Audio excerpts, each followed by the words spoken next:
어느 시골에 수염을 길게 가꾸고 다니는 할아버지 한 분이 계셨는데 그 동네에 사는 꼬마아이가 할아버지를 볼 때마다 저 할아버지는 밤에 주무실 때 저 긴 수염을 어떻게 관리하실까 대단히 궁금했습니다. 그래서 어린아이는 그 할아버지를 만나자마자 할아버지는 주무실 때 그 긴 수염을 이불 속에 넣고 주무세요? 아니면 꺼내놓고 주무세요? 라고 물었습니다. 할아버지는 이 질문을 받고 아이고 얘야 미안하다. 나는 미처 생각지 못한 일이니 하룻밤 자보고 대답을 하마라고 했다고 하는 것입니다. 할아버지는 그날 밤 수염을 이불 속에 넣으면 답답하고 또 끄집어내면 허전했습니다. 그리하여 30년 동안 달고 다닌 수염을 가지고 씨름을 했지만 그 수염의 위치를 알지 못하고 말았다라고 하는 웃지 못할 이야기를 들은 적이 있습니다. 저는 이 이야기를 통해서 내가 지금 예수 안에 있는지 예수 밖에 있는지 알지 못한 채 살아가는 우리 성도들이 이 자리에 많이 계시지 않을까라고 하는 그런 생각을 해봅니다. 그런데 오늘 한국교회 안에는 성령 받는 것을 마치 귀신 들린 점쟁이와 같은 행동을 하거나 방언이 성령 받은 유일한 증거인 것처럼 믿는 사람들이 없지 않아 있다고 하는 것입니다. 어느 교단에 들어가면 또 어떤 기도원에 들어가면 강아지도 다 방언을 한다고 방언을 가르치는 반이 있다고 그럽니다. 또 저는 강아지는 다 방언하는지 모르겠어요. 그러나 우리 성도들은 다 방언을 하는 것이 아니라고 성경이 우리에게 가르쳐 주고 있다라고 하는 것입니다. 방언은 수많은 성령의 선물 가운데 하나이지 성령 받은 오직 하나의 증거가 될 수 없다는 것을 성경이 분명히 가르치고 있다는 것을 우리는 깨달아야 되는 줄로 믿으시기 바랍니다. 우리 다 같이 고린도전서 12장 3절 하반절을 읽어보겠습니다. 시작. 또 성령으로 아니고는 누구든지 예수를 주시라 할 수 없느니라. 아멘. 다시 말해서 성령의 역사가 아니면 예수님을 나의 구주로 살아계신 하나님의 아들임을 믿고 성도들이 될 수 없다고 성경은 우리들에게 가르쳐 주고 있습니다. 예수님의 제자들은 예수님께서 왕이 되셔서 이 세상을 다스리게 되면 자기들도 한자리 할 것으로 큰 기대를 하고 3년 동안 예수님을 따라다녔으나 예수님께서 무기력하게 십자가 위에서 못 박혀 돌아가시자 제자들은 실망하고 좌절하고 두려움으로 웃는 생활을 시작했다라고 하는 것을 우리 성경을 통해서 알 수가 있다라고 하는 것입니다. 그러나 마가의 다락방에서 120명의 문도들이 모여서 뜨겁게 기도하던 중에 성령 강림의 은혜로 능력과 용기와 세임을 얻어 나가 외칠 때 하루에 3,000명씩이나 회개하고 돌아온 대역사가 일어난 사건이 성경에 기록이 되어 있다고 하는 것입니다. 사랑하는 성도 여러분, 오순절 성령 강림의 사건은 성도들이 예수 그리스도 안에서 성령을 통해 새로운 삶을 시작하게 될 것을 시사해주고 있는 것을 발견하게 됩니다. 성령 강림은 구속자를 이끌어가는 주체가 구약의 성부 하나님께서 신약을 여신 성자 하나님으로 그리고 이제 성령 하나님으로 역할이 새롭게 바뀌어 온 것을 우리에게 가르쳐 주고 있습니다. 구약 성부 하나님께서 역사하셨어요. 신약 성자 하나님께서 역사하셨어요. 이 시간에는 이제 성령 시대로 성령이 우리 안에서 역사하신다는 것을 우리는 알아야 된다라고 하는 것입니다. 그런데 성령님이 겁쟁이였던 당시 성도들을 담대한 사람으로 변화시킨 것이 성경에 기록되어 있습니다. 오늘 설교 본론의 첫째로 성령의 특성을 생각을 해보겠습니다. 마태복음 3장 16절 중하반절을 같이 한번 읽어보겠습니다. 시작.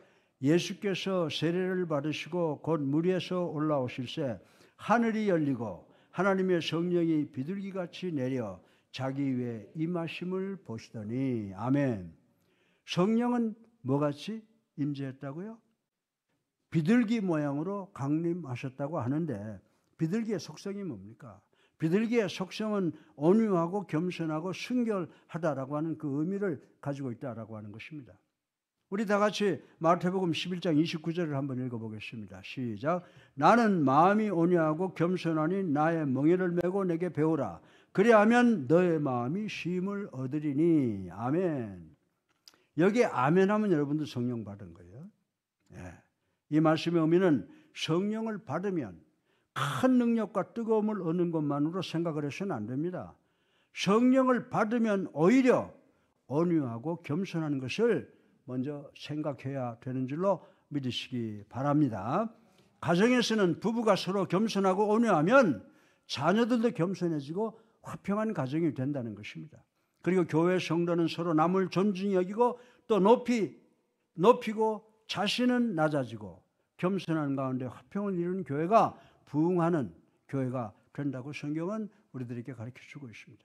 또한 국가도 겸손한 지도자를 세울 때 강건한 나라가 될 수 있다고 성경은 우리들에게 말씀을 해주고 있습니다. 그리고 강한 바람과 같은 성령이라고 했는데 이는 인간의 감정을 뒤집어 엎어 완악하던 사람을 온유한 사람으로 변화시키는 능력을 가졌다는 것입니다. 사도들에게 바람 같은 성령이 임한 결과 많은 사람들에게 세임을 주었고 이들이 가는 곳마다 새로운 생명의 아름다운 역사가 나타나게 했다는 것을 우리 성경을 통해서 잘 알고 있는 것입니다. 또한 성령은 불의 혀와 같다라고 표현을 했습니다. 혀는 온유 겸손의 뜻이 있습니다. 혀는 육체의 지체 가운데 가장 강하고 무서운 이빨 사이에서 조화를 이루어가며 살고 있다고 하는 것을 우린 잘 알고 있습니다. 성령을 받은 사람은 가시더듬이 없이 평화의 조약을 이루고 사는 것이 특징이라고 성경이 가르쳐주고 있습니다. 혀는 온유하고 겸손하게 보이지만 권위가 있고 맛을 알게 하는 특징을 가지고 있는 우리 몸의 조직이요 기관이라고 하는 것입니다. 성령을 받은 사람은 예수님을 믿는 진정한 맛을 아는 사람인 줄로 믿으시기 바랍니다. 불은 뜨거운 것이 특징입니다. 머리가 뜨거워지면 혈기와 흥분을 제어하지 못하고 뭐가 나는 거칠은 인간이 됩니다. 머리는 냉철해야 하고 마음이 뜨거워져야 된다고 성경은 우리들에게 가르쳐 주고 있습니다. 마음이 뜨거워지면 하나님과 사람들을 뜨겁게 사랑하여 돌봐주게 된다는 것입니다. 초대 예루살렘 교회는 이렇게 성령의 역사로 그 당시 어머니 교회로서의 역할을 다 감당했다고 칭찬을 하고 있는 것입니다. 성탄절은 예수님께서 임마누엘, God with human, 즉 인간과 함께 계시는 하나님이 되시기 위하여 육신을 입고 이 땅에 오신 날이고, 오순절은 성령님께서 예수 믿는 성도들의 마음속에 내주하시기 위해서 오신 날이라고 하는 두 날의 특별한 차이가 있는 것을 우리는 알아야 되는 줄로 믿으시기 바랍니다. 믿으시기 바랍니다. 여러분들 설교 이렇게 잘 들으시면요, 성경 공부가 여기서 이루어지는 거예요. 네. 우리 성도들이 성령을 받으면 우리에게 놀라운 성령의 은사가 나타나는데 대단히 중요한 몇 가지 역사가 일어납니다. 여기서 예, 아멘 하는 마음이 들면 여러분들 성령 받은 사람이고, 뭐 방언을 하고 여기서 뭐 점을 치고 이래서 성령 받은 게 아니에요. 먼저 성령이 역사하셔서 언어의 장벽이 넘어진 걸 볼 수가 있습니다. 사람이 동물과 다른 점이 언어를 사용함이 다르다라고 하는 것입니다. 본래 언어는 통일되어 있었으나 창세기 10장에 인간들이 바벨탑을 쌓아 하나님과 맞서려 하였으므로 하나님께서 인간들의 언어를 혼잡케 하셨다고 그랬습니다. 이렇게 언어의 장벽이 생겼습니다. 그러나 이 거룩한 성령의 불은 언어의 장벽을 넘어뜨렸다라고 하는 것입니다. 사도행전 2장 9절로 11절에 보면 여러 곳에서 여러 나라에서 온 사람들이 모여 있었으나 성령의 역사로 말미암아 의사가 다 소통하게 되었다라고 하는 말씀이 기록되어 있습니다. 마찬가지로 하늘나라는 성령 받은 사람이 모이는 것이므로 이 세상의 모든 사람이 다 모여도 의사가 통일된다라고 하는 것을 우리는 알 수가 있습니다. 사랑하는 여러분, 언어는 대단히 중요합니다. 가정에서 부부지간과 부모와 자녀 간의 따뜻한 대화가 없을 때 가족들 마음속에 무언가 모르는 불덩어리가 생겨나게 되다가 그것이 밖으로 폭발되는 경우가 많이 있게 된다라고 하는 것입니다. 바울 선생은 고린도전서 2장 10절부터 11절을 통하여 행복한 가정이 되려고 하면 부부지간과 부모와 자식지간의 의사소통이 잘 되어야 하고, 부흥하는 교회가 되려면 성도들이 성령을 받아 영적으로 하나가 되어야 하나님과 천국의 비밀을 알게 된다라고 교훈을 하셨습니다. 그리고 성령 강림은 인종의 장벽을 무너뜨렸다라고 하는 것입니다. 이 거룩한 불은 언어의 장벽만 무너뜨린 것이 아니라 인종의 장벽을 무너뜨렸습니다. 인종차별은 현대사의 큰 두통거리라고 하는 것 우리 잘 알고 있습니다. 영국의 역사가 토인변을 말하기를 앞으로 인류의 싸움은 사상전이 아니라 인종끼리의 싸움이라고 했습니다. 오늘날 미국이 왜 인종 문제 때문에 이렇게 문제가 많은 나라가 됐는지 우리가 알 수가 있습니다. 요즘 구라파와 아프리카와 북남미가 하나가 되고 아시아도 하나로 뭉치게 될 것이라고 예견하는 사람들이 많이 있습니다. 이렇게 되다 보니 인간 사이에서 일어나는 문제를 해결하지 못하고 갈등으로 피 흘림이 계속되고 있다라고 하는 것입니다. 좀 오래된 이야기지만은 미국과 이라크의 전쟁은 그 예의 단편이라고 생각할 수가 있으나 거룩한 불이 임할 때 우리 모두가 하나가 될 수 있다라고 하는 것입니다. 사도행전 2장 1절부터 13절에서는 국적이 다른 사람들이 모였으나 성령이 말하게 하여 다른 방언으로 서로 하나가 된 예가 기록되어 있다라고 하는 것입니다. 어떻게 인종을 이렇게 볼 수가 있습니까? 그것은 인간을 육신적인 시각으로 보지 아니하고 영적인 시각으로 보기 때문입니다. 인간의 육체의 색깔은 다 다르지만은 인간의 영의 생각은 꼭 같다는 것을 성경이 가르쳐주고 있습니다. 또한 성령을 거룩한 불이라고 하는데 이 거룩한 불은 더러움을 태웁니다. 우리 다 같이 누가복음 12장 49절 상반절을 읽어보겠습니다. 시작. 내가 불을 땅에 던지러 왔노니 아멘입니다. 이 말씀의 의미는 인간들에게 기독교의 사상이 들어가면 인간은 기관차가 된다. 왜냐하면 불을 받았기 때문이다 라고 하신 말씀과 유사하다라고 하는 것입니다. 예수님은 우리가 성령을 받으면 이 복음의 불은 예루살렘과 유다와 사마리아와 세상 끝까지 전하게 될 것이다 라고 말씀하신 것 우리 잘 알고 있습니다. 그래서 세계 각국에 복음의 불꽃이 들어가는 곳마다 불꽃이 튀고 불의 역사가 일어나고 있다라고 하는 것입니다. 인간의 정열이 지나치면 인간에게 부정적이 됩니다. 그러나 거룩한 불인 성령의 불에 점화된 정열은 나도 살고 남을 살리는 역사가 이루어진다라고 하는 것입니다. 거룩한 성령의 불에 정화된 가정은 미움을 사랑으로 바꾸어 놓습니다. 그리고 성령의 불이 인간의 정열을 삼키면 개인도 가정도 교회도 국가사회도 살고 건설이 일어나게 된다는 것입니다. 그런데 사도행전 2장 37절에는 베드로의 설교를 듣고 절망한 사람들이 뭐라고 탄식했습니까? 우리가 어찌할꼬? 라고 하며 구원의 길을 묻는 유대인들에게 구원받은 조건을 제시한 그 내용을 보면 성령 받는 방법이 기록되어 있다는 것을 우리는 알아야 된다라고 하는 것입니다. 우리 다 같이 38절을 한번 읽어보겠습니다. 시작. 베드로가 이르되 너희가 회개하여 각각 예수 그리스도의 이름으로 세례받고 죄사함을 받으라. 그리하면 성령의 선물을 받으리니. 아멘. 네. 먼저 베드로 사도는 회개를 요구했습니다. 지금까지의 윤리 도덕적인 죄와 하나님을 모르고 산 불신앙의 죄를 하나님 앞에 고백하고 도덕적 윤리적 죄에서 돌이킬 뿐만이 아니라 살아계신 하나님의 은혜를 모르고 산 불신앙의 삶에서 떠나라고 말씀하고 있는 것을 우리는 반드시 기억해야 되는 줄로 믿으시기 바랍니다. 이 회개 없이는 결코 구원을 얻을 수가 없다는 것입니다. 회개는 구원에 이르기 위한 가장 기본적인 전제 조건이라고 성경은 우리들에게 가르쳐 주고 있습니다. 그런데 많은 전도인들이 어떻게 하는지 아세요? 많은 전도인들이 사람들에게 회개를 촉구하지 않고 예수 믿으면 복 받는다는 식으로 사람들을 끌어모으기에 급급하고 있다고 하는 것입니다. 그런 이유로 교회 안에 회개할 줄도 모르고 회개하지 않는 교인들이 수두룩하다라고 하는 것을 우리는 부인할 수가 없습니다. 그러므로 성도들은 전도할 때 반드시 상대방에게 자신의 죄를 회개할 것을 가리키고 촉구해야 된다라고 하는 것입니다. 자신이 하나님 앞에 죄인이라는 사실을 인정하게 만들어야 된다고 성경이 우리를 가르쳐 주고 있습니다. 그래야 하나님의 죄 사함의 은혜를 받는 사람이 된다라고 하는 것입니다. 다음으로 베드로는 각자가 예수 그리스도의 이름으로 세례받을 것을 요구하고 있습니다. 여기서 그리스도의 이름으로 세례받는 것은 옛사람은 십자가에 못 박혀 죽여 물속에 장사 지내게 되고 예수 그리스도와 함께 부활함을 온 세상에 선포하는 상징적 의미가 있다는 것을 우리는 알아야 된다라고 하는 것입니다. 사랑하는 예수 하나님께 성도 여러분, 신앙이란 마음속으로만 믿어서는 부족하다라고 하는 것입니다.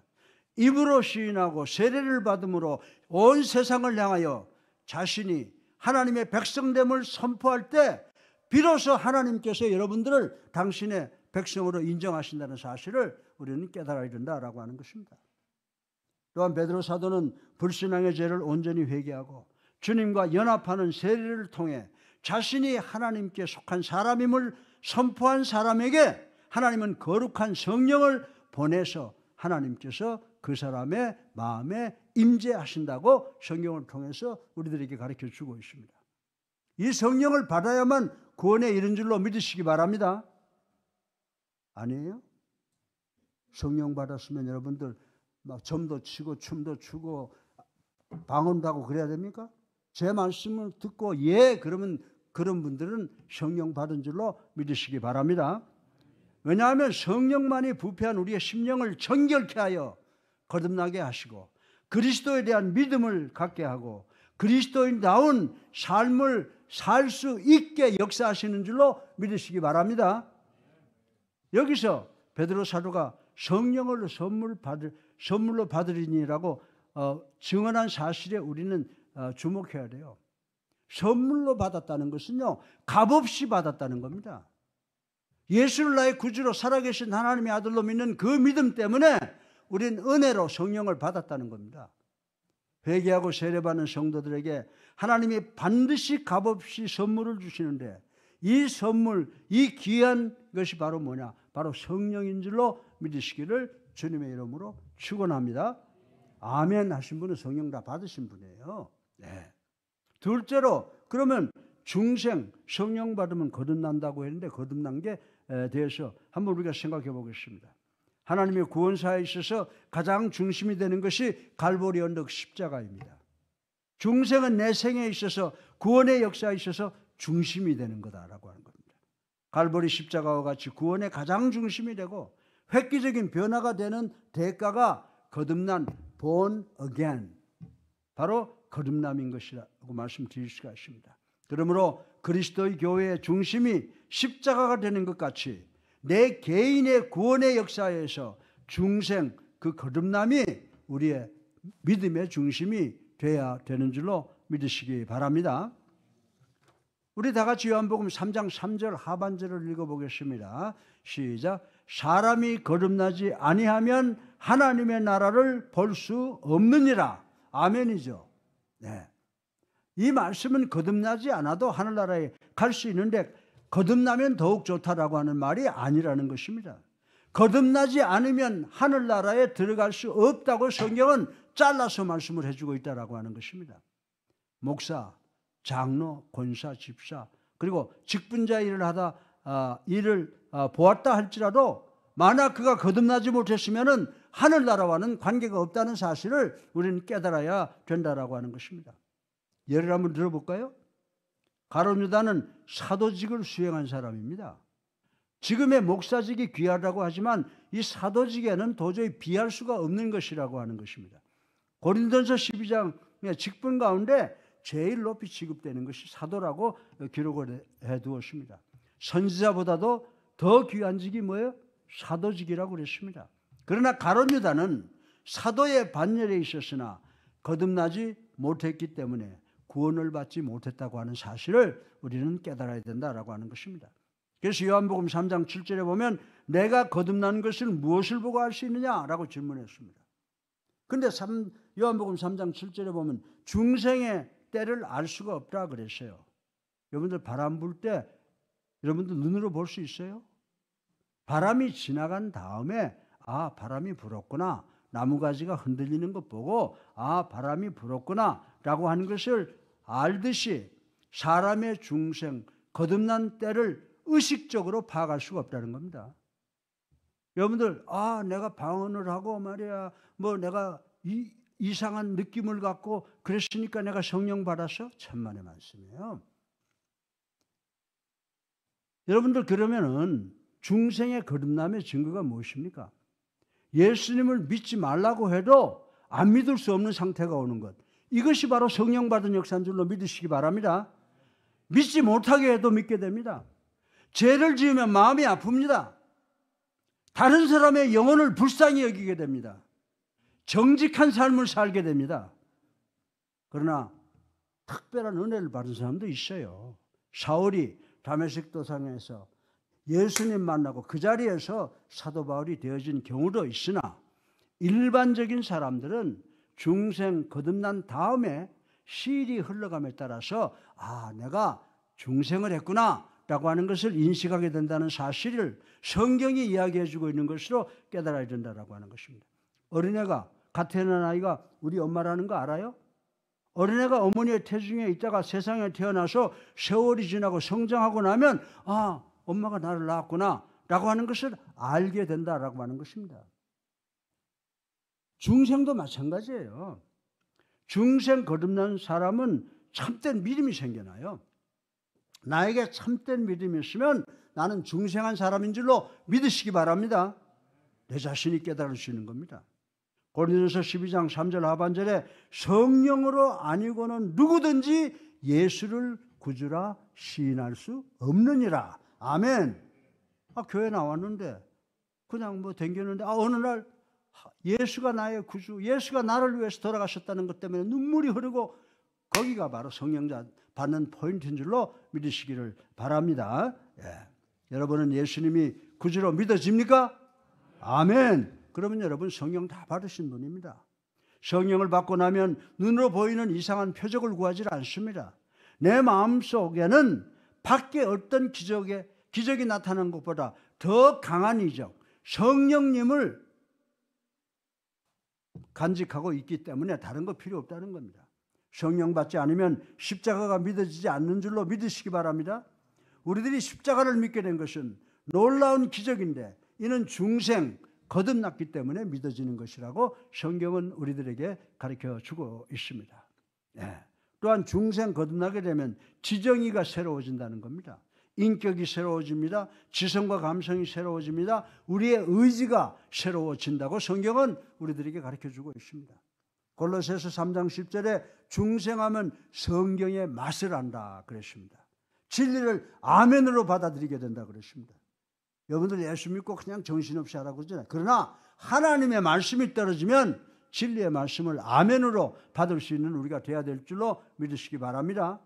그리고 중생하고 나면 성경 말씀이 나에게 산 지식으로 다가오게 된다라고 하는 것입니다.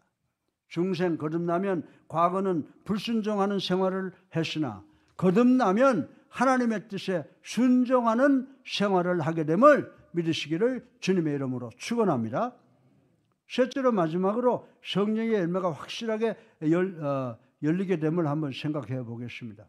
갈라디아서 5장 12절로 23절에 보면 성령의 9가지의 열매가 나타나 있습니다.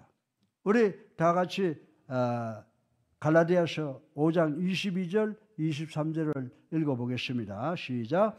오직 성령의 열매는 사랑과 희락과 화평과 오래 참음과 자비와 양성과 충성과 온유와 절제니 이 같은 것을 금지할 법이 없느니라. 아멘. 그 중에 첫 번째 언급된 것은 love, 사랑입니다.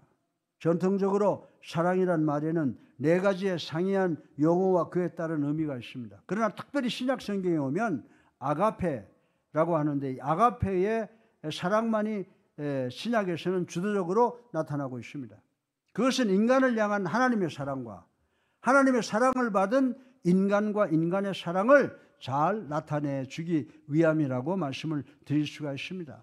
우리 다 같이 고린도전서 13장 2절을 함께 읽어보겠습니다. 시작. 내가 예언하는 능력이 있어 모든 비밀과 모든 지식을 알고 또 산을 옮길 만한 모든 믿음이 있을지라도 사랑이 없으면 내가 아무것도 아니요. 아멘. 여러분들, 우리가 성경이 말하는 사랑을 실천하기 전에는 우리는 그리스도인이 아니라는 겁니다. 아무것도 아니라고 하는 것입니다. 따라서 사랑은 주님의 명령이요, 거기에 순종하려고 하는 우리 의지의 태도임을 믿는 여러분 되시기를 주님의 이름으로 축원합니다. 성령의 두 번째 열매는 joy, 희락입니다. 희락이란 말을 조금 더 쉬운 말로 옮기면 기쁨이라고 하는 말입니다. 다시 말해서 기쁨은 성령이 충만한 사람들이 맺는 열매라고 하는 거예요. 마음에 근심과 걱정이 참 많아요. 그런데 우리 집사람하고 나하고 보면서 기뻐하거든요. 기뻐해요. 왜? 성령이 있기 때문에, 예수 믿기 때문이에요. 여러분들, 우리 다 같이 데살로니가전서 5장 16절로 18절을 한번 읽어보겠습니다. 시작. 항상 기뻐하라, 쉬지 말고 기도하라, 범사에 감사하라. 이것이 그리스도 예수 안에서 너희를 향한 하나님의 뜻이니라. 아멘. 우리가 항상 기뻐할 수 있는 것은 변함없으신 하나님께서 우리의 기쁨의 근거가 되시기 때문인 줄로 믿으시기 바랍니다. 성령의 세 번째 열매는 피스, 화평입니다. 화평이라는 말은 헬라어로 에이레네라고 합니다. 이 말은 하나님과의 관계, 그리고 우리 사람들 상호간의 관계가 완전한 상태를 의미합니다. 로마서 5장 11절은 하나님이 그리스도를 통하여 화해의 사역을 하심으로 성도들과의 화평의 관계를 누리게 되었음을 의미하고 있습니다. 십자가 앞에 설 때는 언제나 화평입니다. 원수가 사라지게 됩니다.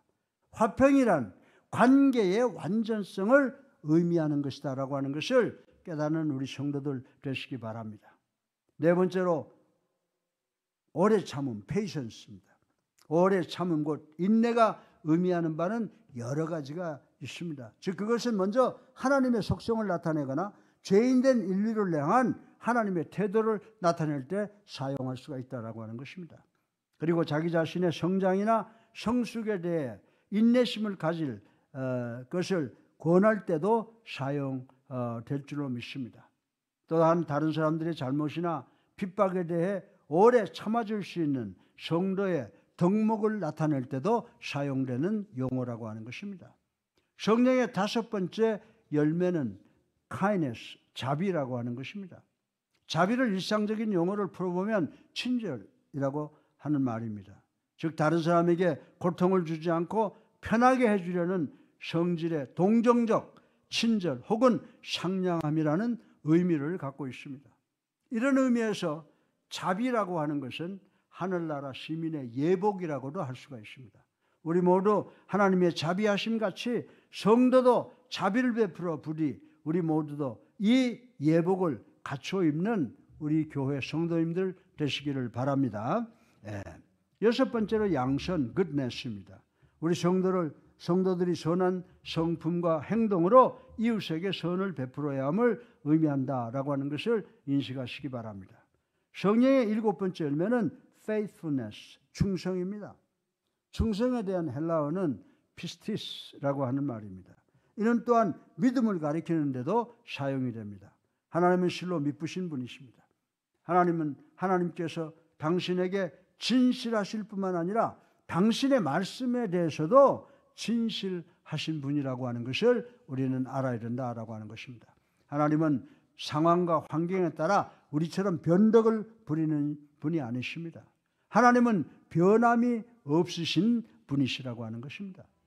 또한 하나님은 한 번 약속하신 것은 반드시 이루고야 마시는 분인 줄로 믿으시기를 주님의 이름으로 축원합니다. 성령의 여덟 번째 열매는 우리가 잘 아는 gentleness, 온유라고 하는 것입니다. 흔히 우리는 온유한 사람을 가리켜서 자기에게 잘못한 사람들에게 대항하지 않으며 자신의 의와 권리를 전혀 주장하지 않는 사람이라고 말합니다.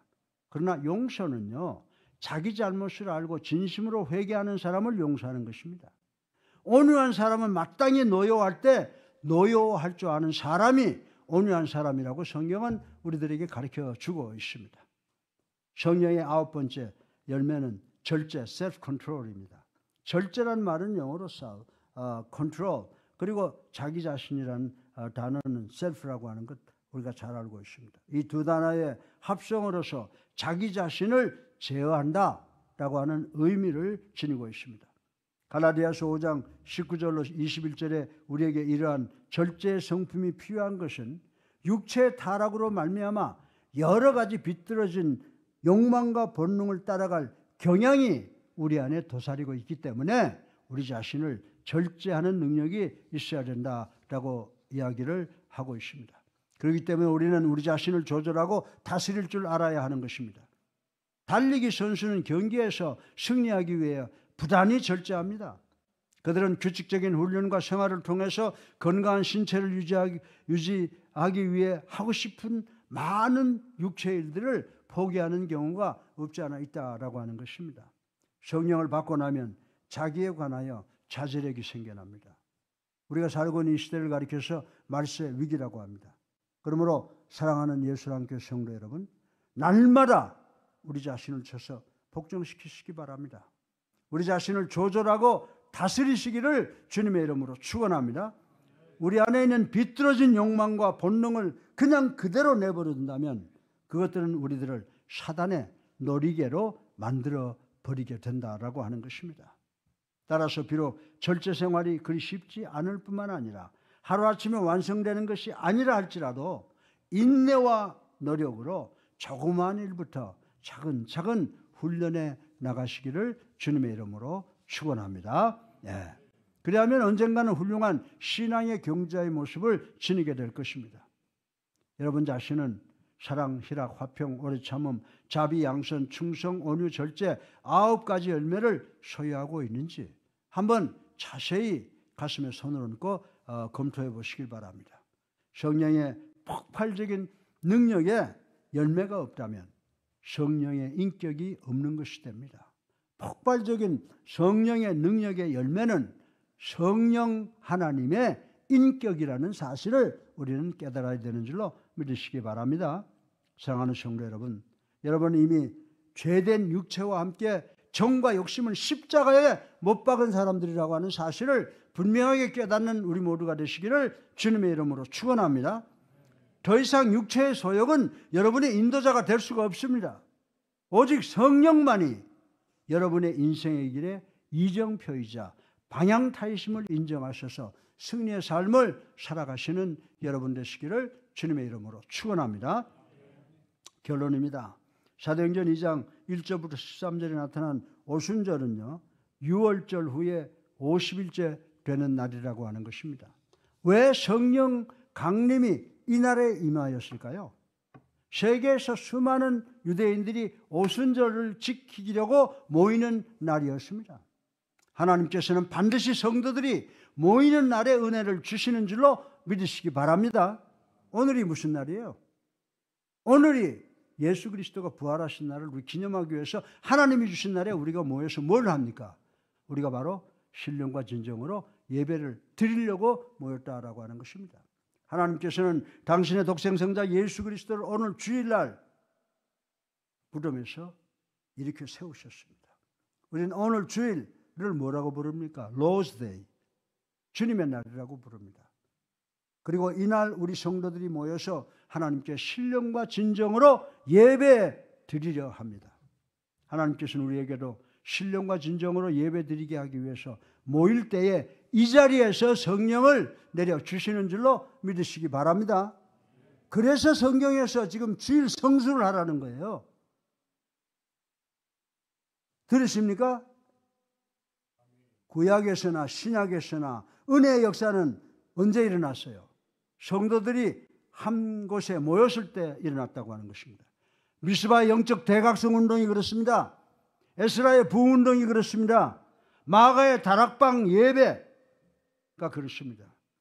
모이기를 더디하고 게으르면 성령 받을 수 없고 모이는 곳에만 성령의 은혜가 넘친다는 것을 우리는 깨달아야 된다라고 하는 것입니다. 오순절 성령 강림은 우리 구원의 역사의 마지막 단계라고 하는 것입니다.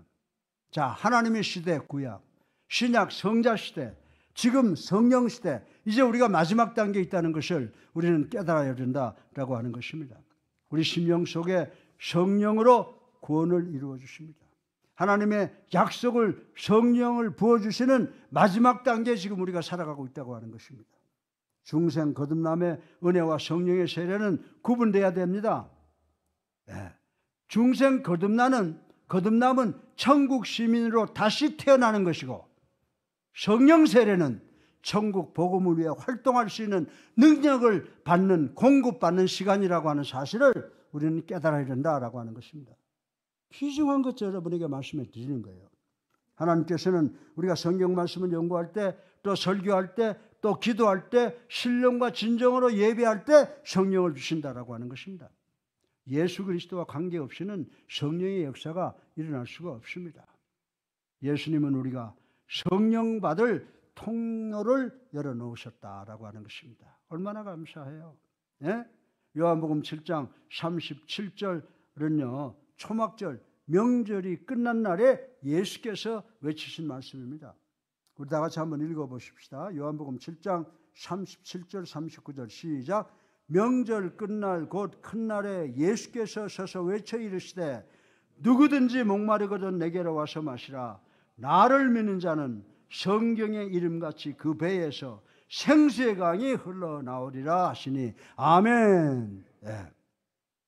이는 예수를 믿는 자가 받을 성령을 가리키시는 귀한 말씀입니다. 부활 후에 성령이 임했습니다. 복음을 듣는 사람은 성령을 받을 수 있는 기회를 얻은 것입니다. 오늘날 우리에게도 성령 강림의 역사가 있습니다. 개인적으로 성령을 충만하게 받는 때가 있습니다. 주님을 위해서 일하고 헌신하려면 이 성령 충만을 받아야 되는 줄로 믿으시기 바랍니다. 영국에 나온 청교도 신앙가 존 버년 목사님이 왜 그렇게 유명한지 아세요? 국왕의 명을 어긴 죄로 감옥에 갇혔습니다. 성경 말씀 지키려고요. 어느 날 옥사장이 버년 목사님에게 뭐라고 그런지 아세요? 윗사람 모르게 옥문을 열어주면서 집에 가셔서 사모님도 식구들도 잠깐 뵙고 오시죠 라고 했습니다. 그런데 이 존 버년 목사님이 걸어 나가시다가 옥문 바깥 문 앞에서 돌아서서 다시 되돌아오십니다. 그래서 옥사장이 왜 돌아오십니까? 물었더니 존 버년 목사님이 뭐라고 그러셨냐면 당신의 호의는 너무너무 눈물이 날 정도로 고마우나 이 길이 성령이 인도하는 길이 아니라서 갈 수가 없습니다 라고 돌아왔다고 하는 유명한 이야기가 있습니다. 그런 후 1시간에 이 나라 국왕 찰스 2세가 직접 감옥을 시찰하면서 존 버년 목사님을 보고 싶다는 겁니다. 그래서 그분 보고 성경 강해를 듣고 그리고 기도를 받고 그리고 존 버년이 감옥에 있다는 것을 확인하고 나갔다라고 하는 것입니다. 이때 옥사장이 뭐라고 했는지 아세요? 목사님께서 성령의 인도하심을 따라 행동하셨기에 나도 살고 목사님도 살았습니다. 이제 제가 언제 목사님께 가시라 오시라 하지 않을 테니까 목사님 마음에 비춰오는 성령의 인도하심에 따라 가시고 싶을 때 가셨다가 오시고 싶을 때 오시기 바랍니다라고 하는 감동적 이야기를 제가 읽은 적이 있습니다. 사랑하는 성도 여러분, 우리 인생을 살아가노라면 수많은 선택의 기로에 설 때가 많습니다. 길이 아니면 가지 마세요. 길이 아니면 가지 마세요. 지금은 교회에서 정치 이야기, 나 정치 이야기 하는 게 아니에요. 지도자는 상식과 양심이 있어야 돼요. 네.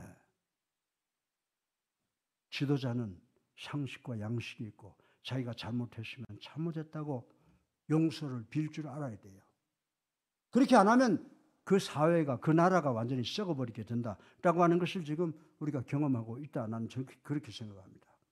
사랑하는 성도 여러분, 성령의 인도를 따라 생활하시기를 주님의 이름으로 축원합니다. 양심에 비춰오는 주의 음성에 귀를 기울이시고 내 마음에 들려오는 성령의 지시함을 따라 사시고 행동하심으로 우리 모두 하늘나라의 천국에 가서 우리 모두 함께 만나서 주님 앞에서 영생복락을 누리는 우리 예수람교 성도님들 되시기를 주님의 이름으로 축원합니다. 살아계셔서 우리의 삶을 주관하시는 만복의 근원이 되신 아버지, 찬양과 영광과 존귀를 올리고 회개합니다. 아버지, 저희 세상 살면서 많은 죄를 저질렀습니다. 아버지, 저희들의 죄를 용서하여 주시옵소서. 용서받을 길이 없는 줄 알지만은 주님께서 우리를 위하여 갈보리 언덕 십자가에서 달려 들어가시고 그분의 보혈을 믿는 것으로 저희들 용서받은 것 감사합니다. 아버지 하나님, 우리 아버지 45년 동안 복음의 나팔을 불게 해주신 것 감사합니다. 우리 교회가 아버지의 예수 그리스도의 재림을 맞이하는 사도행전적 교회가 복원될 수 있도록 축복하시고 이 자리에 모인 당신의 사랑하는 아들, 딸들 세상이 아무리 어렵더라고 하더라도 성령의 도우심으로 승리하고 복받는 저희들 되게 하여 주시옵소서. 예수 그리스도의 이름으로 감사하며 기도드렸사옵나이다. 아멘. 할렐루야. 사랑합니다. 우리 앞뒤 불보시고 사랑합니다. 우리 이번 주간에도 꼭 승리하시기를 주님의 이름으로 축원합니다. 사랑합니다. 이제 우리 다 같이 일어나셔서 우리 주님 생각하시면서 찬송 부르고 축도로 오늘 예배 다 폐하겠습니다.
이제는 우리 주 예수 그리스도의 은혜와 하나님의 무한하신 사랑과 성령님의 감화 감동 교통하심이 오늘 이제 우리가 성부 하나님을 믿고 성자 하나님을 믿고 이제 성령 하나님께서 우리와 함께 사시는데 그분이 말씀하시는 대로 순종해서 하나님께서 기뻐하고 세상에 복음을 전하기 위해서 최선을 다하겠다고 결단하고 돌아가는 성도들 머리 위에 이제로부터 영원까지 함께 하시옵기를 예수 그리스도 이름으로 간절히 축원하옵나이다. 아멘.